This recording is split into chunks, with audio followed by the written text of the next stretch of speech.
Statue of યુનિટીનો વિસ્તાર એક રાષ્ટ્રીય કક્ષાનું પ્રવાસન સ્થળ બની ચૂક્યું છે, ત્યારે પ્રવાસીઓને આકર્ષવાની સાથે સ્થાનિકોને રોજગારી મળે તે માટે જંગલ વિસ્તારની અંદર વૃક્ષો વાવી કુદરતી આવાસો બનાવવામાં આવ્યા છે। મહત્વનું છે કે ઉનાળાની ગરમીની શરૂઆત થઈ છે, ત્યારે સ્વાભાવિક છે કે આ વિસ્તારમાં ગરમી વધારે પડે છે, ત્યારે પ્રવાસીઓને કુદરતી વાતાવરણમાં રહેવા મળે અને ગરમીથી છુટકારો મળે તે માટે સ્થાનિક લોકોએ ખાસ આયોજન કર્યું છે અને તેઓ તેમાં કામ કરીને રોજગારી પણ મેળવી રહ્યા છે।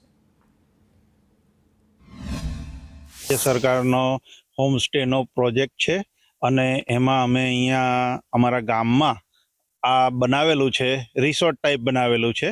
અહીંયા 1 લાખથી વધુ વૃક્ષો અમે વાવ્યા છે, સાથે સાથે 70થી વધુ ઔષધીય વૃક્ષો છે જે આપણા શરીરના તકલીફ હોય તેમાં કામ લાગે છે। ગરમીની વાત કરીએ તો ગરમી થોડીક વધારે છે, પરંતુ અહીંયા વૃક્ષો વધારે હોવાથી ઠંડક વધારે મળે છે અને આખો અમારો જે આ જગ્યા બનાવી છે એ નેચર બેઝ પર છે।